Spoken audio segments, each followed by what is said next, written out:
Hi అందరికీ welcome to Karunya collections and cooking channel. ఈరోజు ఈ వీడియో వచ్చేసి గులాబ్ జామున్ ఎలా ప్రిపేర్ చేసుకోవాలో తెలుసుకుందాం. ఫస్ట్ ఈ ప్రాసెస్ ఎలా చేస్తారు అని మా పిన్నిని అడిగి తెలుసుకొని నేను మీకు చెప్తున్నాను. ఫస్ట్ ఒక బౌల్లో పిండి తీసుకొని అందులో వేసి ఒక చాయ్ కప్లో మిల్క్ తీసుకొని అందులో వేసి బాగా మిక్స్ చేసుకోండి. మేమందరం కలిసి అమ్మమ్మ వాళ్ళ ఇంటికొచ్చినాం కాబట్టి ఏదో ఒక రెసిపీ చేసుకోవాలని అనుకోని గులాబ్ జామున్ రెసిపీ చేసుకున్నాం గైస్. మీ ఇంటికి చుట్టాలొచ్చినప్పుడు ఏ స్వీట్ తయారు చేస్తారో కింద కామెంట్స్ చేయండి గైస్. ఇప్పుడు ఆ పిండిని ముద్దలాగా నార్మల్‌గా పిసుక్కొని ఒక బౌల్ తీసుకొని క్లోజ్ చేసేసి సైడ్‌కి పెట్టేసుకోండి. ఇప్పుడు ఒక గిన్నె తీసుకొని స్టవ్ ఆన్ చేసి ఒక 2 కప్ ఆఫ్ వాటర్ ఇంకా 2 కప్స్ షుగర్ వేసుకోండి. మీరు ఎంత కప్ వాటర్ వేసుకున్నారో అంతే కప్ షుగర్ వేసుకోవాలి. దాని తర్వాత షుగర్ వేసుకున్న తర్వాత బాగా మిక్స్ చేయండి. అది మొత్తం డిజాల్వ్ అయ్యేదాకా మిక్స్ చేయండి. మేము ఇంతే క్వాంటిటీ షుగర్ వేసుకుంటున్నాము. ఒకవేళ మీకు షుగర్ తక్కువ కావాలంటే ఎక్స్ట్రా వాటర్ యాడ్ చేసుకోండి. షుగర్ యాడ్ చేసిన తర్వాత అది మొత్తం బాగా డిజాల్వ్ అయ్యేదాకా కలుపుకోండి. నెక్స్ట్ ఒక బౌల్‌లో ఇలాచీ, షుగర్ మళ్ళీ వేసుకొని దంచి పక్కకు పెట్టుకోండి. ఆ దంచిన పౌడర్ తీసుకొని ఆ పాకంలో వేయండి. దాని తర్వాత బాగా కలపండి. అది మొత్తం డిజాల్వ్ అయ్యేదాకా బాగా మరిగించి కలపండి. పాకం బాగా మరిగించిన తర్వాత కొంచెం ఎక్కువ సేపే పాకంని మరగపెట్టండి. మా పిన్ని అయితే నాకు కొంచెం ఎక్కువ సేపే మరగపెట్టు అని చెప్పింది. ఇప్పుడు ఒక లెమన్ తీసుకోండి. ఆ లెమన్ తీసుకొని అందులో ఎయ్యండి. కొన్ని డ్రాప్స్ మాత్రమే ఎయ్యండి. కానీ లెమన్ మాత్రం కంపల్సరీగా వేయాలంట.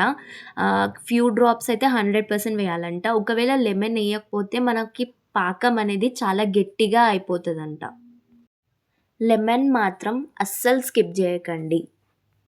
ఇప్పుడు లెమన్ వేసుకున్న తర్వాత బాగా కలుపుతూనే ఉండండి. లెమన్ మొత్తం అందులో డిజాల్వ్ అయ్యేదాకా కలుపుతూనే ఉండండి. దాని తర్వాత స్టవ్ ఆఫ్ చేసి పక్కకు పెట్టేసేయండి. దాని తర్వాత మళ్ళీ ఒక ప్యాన్ తీసుకొని అందులో కొంచెం ఆయిల్ వేసుకొని మనం మరగపెట్టిన పాకాన్ని చల్లారేయండి. అది వేడి ఉండకూడదంట ఫ్రెండ్స్. ఇప్పుడు ఆ పిసికిన పిండిని తీసుకొని మళ్ళీ ఒకసారి నార్మల్‌గా పిసకండి. నార్మల్‌గా పిసికిన తర్వాత ఆ పిసికిన పిండిని తీసుకొని ముద్దల్లాగా తీసుకొని ఆ ముద్దల్ని బాల్స్‌లాగా చేయండి.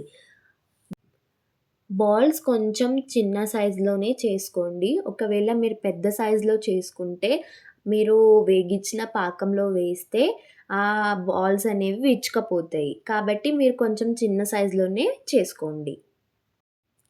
వీడియోలో చూపిస్తున్న విధంగా ఫోర్స్‌తోని గట్టిగా చేసి బాల్స్ చేసి పెట్టుకోండి. మేమైతే ఒకటే ప్యాకెట్ చేసుకున్నాం. ఆ ఒక్క ప్యాకెట్‌లో 30 అయితే వచ్చినాయి. ఒకవేళ మీరు చేసుకోవాలనుకుంటే చాలా ఎక్కువ మెంబర్స్ ఫ్యామిలీ ఉన్నారంటే 2 ప్యాకెట్స్ చేసుకోండి. ఇప్పుడు వేగిన నూనెలో ఆ బాల్స్ అనేవి వేసుకోండి. లో ఫ్లేమ్‌లో మాత్రమే బాల్స్ అనేవి వేయండి. హై ఫ్లేమ్‌లో పెట్టొద్దు. మా పిన్ని అయితే మరీ చెప్పింది లో ఫ్లేమ్‌లోనే పెట్టి ఆ బాల్స్ అనేవి ఫ్రై చేస్తూ ఉండాలి అని. ఇప్పుడు ఆ మరిగిన బాల్స్‌ని ఒక ప్లేట్‌లోకి సైడ్‌కి తీసుకొని వేసేసుకోండి. చూడండి గాయ్స్, మాకైతే ఇంత మంచి కలర్ వచ్చాయి. మా పిన్ని కూడా ఓపెన్ చేసి చూపించింది అది ఎంత మంచిగా అయిందో. ఇప్పుడు ఆ బాల్స్‌ని మనం సైడ్‌కి పెట్టుకున్న పాకంలోకి వేసుకొని బాగా మిక్స్ చేయండి.